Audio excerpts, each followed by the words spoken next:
बिस्मिल्लाहिर्रहमानिर्रहीम। अस्सलाम वालेकुम डियर स्टूडेंट्स। आइए आज हम बात करते हैं एक शॉर्ट स्टोरी की जो एमए लेवल पर, बीए लेवल पर और बीएस लेवल पर पढ़ाई जा रही है मुख्तलिफ यूनिवर्सिटीज़ में। तो आइए चलते हैं आज की स्टोरी की तरफ।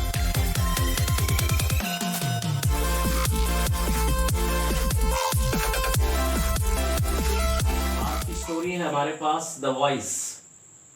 द वॉइस जो है ये इट मे नेवर हैपन, ये कलेक्शन है स्टोरीज की, collection of stories it may never happen. उसमें द वॉइस है, पब्लिश हुई थी 1945 में और ये दौरानिया है सेकेंड वर्ल्ड वॉर के हवाले से।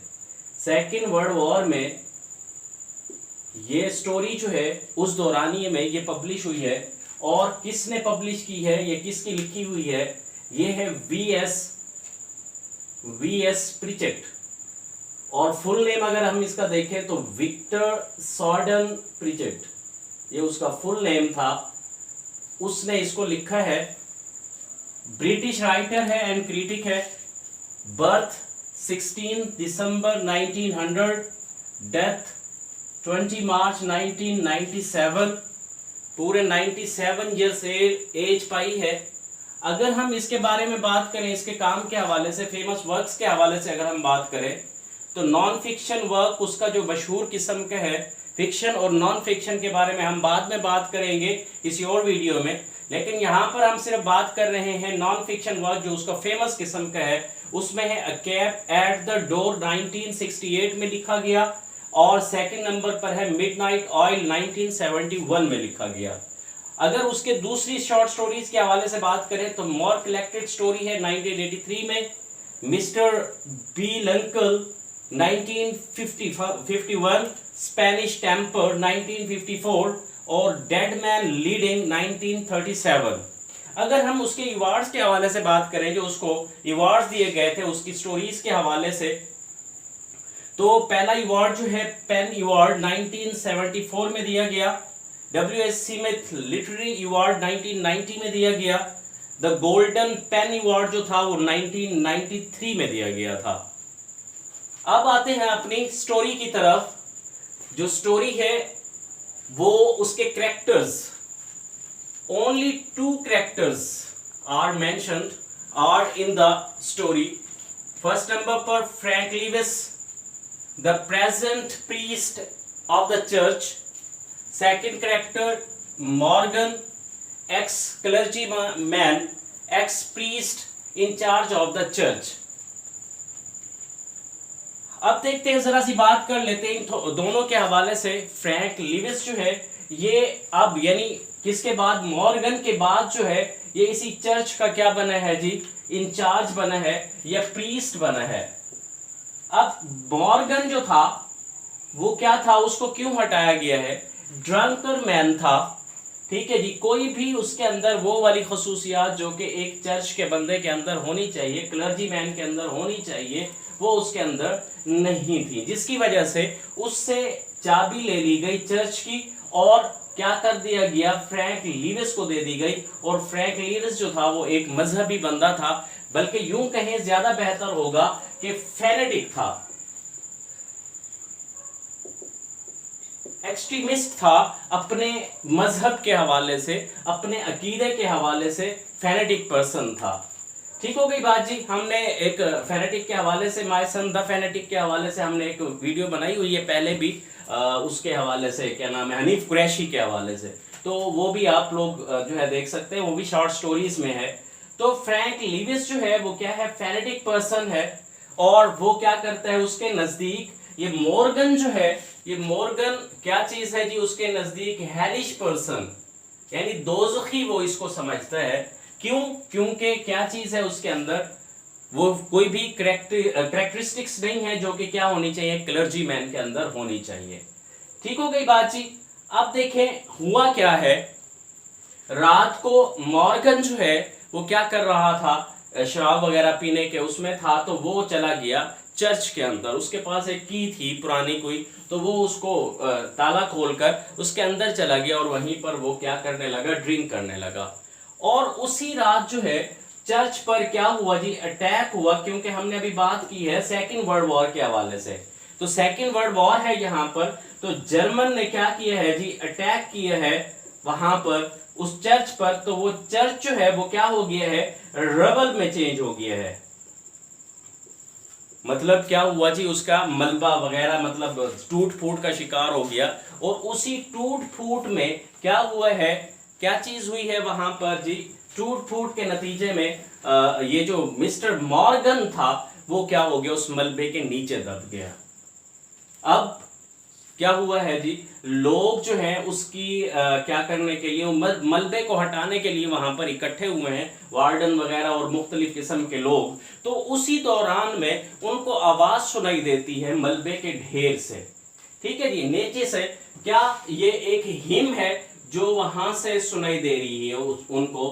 कौन सी है, O thou whose voice waters heard and hushed their raging at the word the buried man was singing him.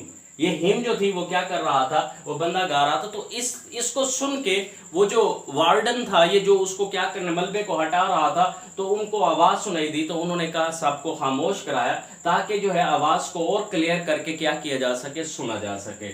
ठीक है जी, तो क्या हुआ, तो आवाज को सुना गया। तो उसने कहा, यानी वो वार्डन था, उसने आवाज नीचे मुंह करके जोर से कहा कि ऊंचा गाएं ताकि हमें पता चले कि क्या चीज है जी, कहां से आपकी आवाज आ रही है और आप कहां दबे हुए हैं।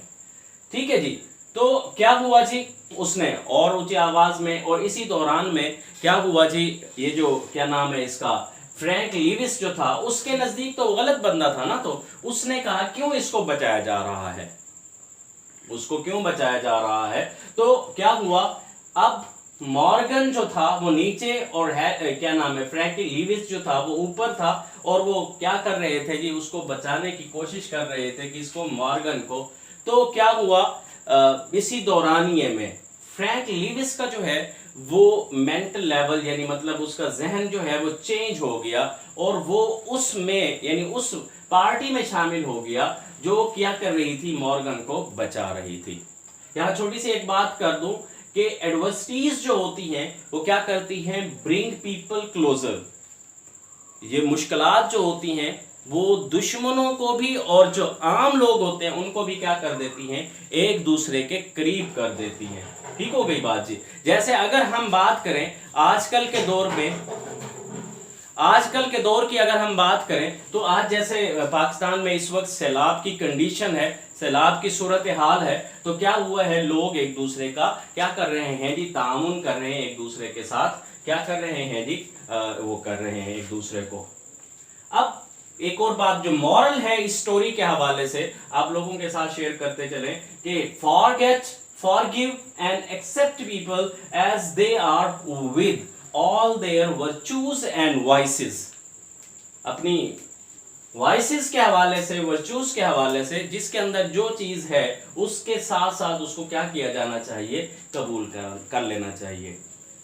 सिचुएशन के हवाले से अगर बात करें, हालांकि अब देखें क्या हो रहा है बाहर, वर्ल्ड वॉर है, तो यहां पर क्या होनी चाहिए थी, क्या कंडीशन होनी चाहिए थी, एक्सटर्नल इवेंट्स के हवाले से कोई बात कर लेनी चाहिए थी राइटर को। लेकिन राइटर जो है वो एक्सटर्नल इवेंट्स के हवाले से बात नहीं कर रहा, बल्कि साइकोलॉजिकल जो है वहां पर, यानी मॉर्गन के साइक में, यानी मतलब उसकी साइकी में क्या चल रहा है और फ्रैंक लिविस के साइकी में क्या चल रहा है, उस हवाले से वहां क्या कर रहा है, डिस्कस कर रहा है। तो साइकोलॉजिकल टेंशंस जो है वो क्या है जी, then external events at the time of second world war. ठीक हो गई बात जी। तो क्या किया जाता है, at the end of the story Frank Lewis जो है वो उसको बचाते हुए वो खुद भी उसके अंदर, उसे जो मलबा था उसके अंदर धंस जाता है, और क्या करता है जी, वो भी अब क्या कर रहा है, उसी तरह की सिचुएशन में, उसी तरह का वो क्या, जैसे मॉर्गन था, यानी जिस अंदाज का, वो भी अपने आप को उसी अंदाज में अपने आप को क्या कर रहा है, चेंज कर रहा है। क्या चीज है, क्या चीज होती है, एडवर्सिटीज जो होती हैं वो क्या कर देती हैं, लोगों को एक दूसरे के करीब लाने की कोशिश करती हैं, बल्कि इवन दुश्मनों को भी एक दूसरे के करीब कर देती हैं। तो last word of the story जो है वो आप लोगों के साथ के हेयर इट, वो जो गीत है उसके हवाले से बात की जा रही है।